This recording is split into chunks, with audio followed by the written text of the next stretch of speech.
دوستو میں ہوں وصال اور ہم حاضر ہیں دنیا کی نہیں بلکہ مشرق وسطیٰ کی 10 بڑی اور اہم خبروں کے ساتھ۔ پہلی خبر، امریکہ اور ایران کے مذاکرات تعطل کا شکار۔ امریکہ اور ایران کے درمیان جنگ ختم کرنے اور عبوری امن معاہدہ بحال کرنے کی کوششیں تاحال آگے نہیں بڑھ سکی ہیں۔ ایران کا کہنا ہے کہ واشنگٹن نے وعدے پورے نہیں کیے، جبکہ امریکہ آبنائے ہرمز دوبارہ کھولنے کا مطالبہ کر رہا ہے۔ جون میں طے ہونے والے 60 روزہ عبوری فریم ورک کی مدت آج یعنی 17 اگست کو ختم ہو رہی، مگر اس کی توسیع پر بھی اتفاق نہیں ہوا ہے۔ آبنائے ہرمز میں بحری آمد و رفت انتہائی کم۔ اسٹریٹ آف ہرمز میں تجارتی جہازوں کی آمد و رفت میں شدید کمی آئی ہے، جس سے عالمی تیل کی سپلائی پر دباؤ بڑھ گیا ہے۔ رائٹرز کے مطابق گزشتہ ویک یعنی ویکینڈ پر پچھلے ایک ہفتے کے دوران صرف چند تجارتی جہاز آبنائے ہرمز سے گزرے، جبکہ ایک دن کوئی تجارتی جہاز نہیں گزرا، یعنی ویکینڈ میں ایک دن ایسا بھی آیا۔ اس صورتحال کے باعث تیل کی قیمتیں بلند ہیں اور عالمی مارکیٹ ایران اور امریکہ کے درمیان کشیدگی پر نظر رکھ رہی ہے۔ غزہ میں جنگ بندی کے لیے نئی سفارتی کوشش۔ امریکی ایلچی جیریڈ کوشنر نے مصر میں حماس کے رہنما خلیل الحیہ سے ملاقات کی ہے تاکہ غزہ میں جنگ بندی کا راستہ نکالا جا سکے۔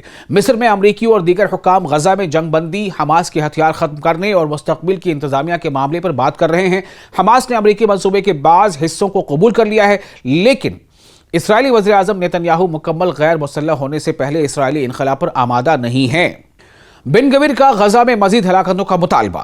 اسرائیلی وزیر قومی سلامتی ایتمار بن گویر نے کہا ہے کہ غزہ میں ہر رات 30 سے 40 افراد کو نشانہ بنایا جانا چاہیے، یعنی مار دیا جانا چاہیے۔ انہوں نے اسرائیلی حکومت کی جانب سے غزہ میں حملوں میں کمی پر بھی اختلاف ظاہر کیا اور بعض فلسطینیوں کے بارے میں انتہائی سخت اور غیر انسانی زبان استعمال کی ہے۔ ان کے بیان پر شدید رد عمل سامنے آیا ہے، خاص طور پر اس لیے کہ وہ وزیر اعظم نیتن یاہو کے اتحادی حکومت کا اہم رکن ہیں۔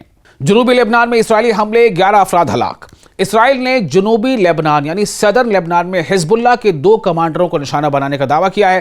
لبنان کی وزارت صحت اور سرکاری خبر رساں ادارے کے مطابق ان حملوں میں کم سے کم 11 افراد ہلاک ہوئے ہیں۔ یہ جون میں اسرائیل اور حزب اللہ کے درمیان جنگ بندی کے بعد لبنان میں ہونے والی سب سے زیادہ ہلاکتوں والی کارروائیوں میں شامل ہے۔ سعودی عرب دفاعی اتحاد مضبوط کر رہا ہے۔ سعودی عرب نے خطے میں بڑھتے ہوئے حملوں کے خطرے کے پیش نظر ترکی اور پاکستان کے ساتھ دفاعی تعاون بڑھایا ہے۔ رائٹرز کے مطابق ریاض نے بحر احمر میں سمندری سیکیورٹی اتحاد بنانے کی کوشش بھی شروع کر دی ہے، جس میں متعدد علاقائی ممالک شامل ہونے پر آمادہ ہیں۔ سعودی حکمت عملی فی الحال براہ راست جنگ میں جانے کی بجائے دفاع مضبوط کرنے اور سفارتکاری کو ترجیح دینے کی ہے۔ بحر احمر میں حوثیوں کا خطرہ برقرار۔ یمن کے حوثیوں سے منسلک حملوں نے بحر احمر اور باب المندب میں تجارتی جہازوں کے لیے خطرہ برقرار رکھا ہوا ہے۔ حالیہ ایک مشتبہ حوثی حملے میں ایک مصری جہاز کے عملے کے 4 افراد اور 2 یمنی امدادی کارکن ہلاک ہوئے ہیں۔ یہ راستہ عالمی تیل اور تجارتی سپلائی کے لیے اہم ہے، اس لیے حملوں سے خطے میں باہر بھی معاشی اثرات مرتب ہو رہے ہیں۔ ایران کا قطر پر گرفتار پائلٹوں کا الزام۔ ایران نے الزام لگایا ہے کہ قطر نے ان 3 ایرانی پائلٹوں کو حراست میں رکھا ہوا ہے جو جنگ کے دوران طیارے گرائے جانے کے بعد مبینہ طور پر پکڑے گئے تھے۔ قطر نے اس دعوے کی تردید کی ہے اور دونوں ملکوں کے بیانات میں واضح اختلاف موجود ہے۔ یہ معاملہ ایران اور خلیجی ریاستوں کے درمیان پہلے سے موجود کشیدگی میں ایک اور حساس مسئلہ بن گیا ہے۔ امریکی بحری بیڑے کی خطے میں موجودگی برقرار۔ امریکی سینٹرل کمانڈ کے سربراہ ایڈمرل بریڈ کوپر نے مشرق وسطیٰ میں موجود امریکی طیارہ بردار بحری جہاز USS ابراہم لنکن کا دورہ کیا ہے۔ یہ جہاز جنوری سے خطے میں موجود ہے اور ایران کے خلاف امریکی فوجی کارروائیوں اور آبنائے ہرمز کی ناکہ بندی میں معاونت کر رہا ہے۔ امریکی فوجی موجودگی ایسے وقت میں برقرار ہے جب واشنگٹن بیک وقت ایران کے ساتھ سفارتی راستہ بھی تلاش کر رہا ہے۔ خطے کی کشیدگی سے تیل کی قیمتیں بلند۔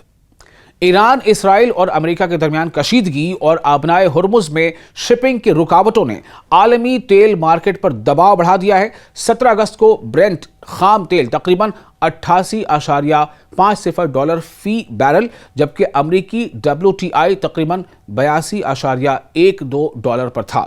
سرمایہ کار اس خدشے میں ہیں کہ اگر ہرمز کے راستے میں خلل طویل ہوا تو عالمی توانائی کی قیمتیں مزید بڑھ سکتی ہیں۔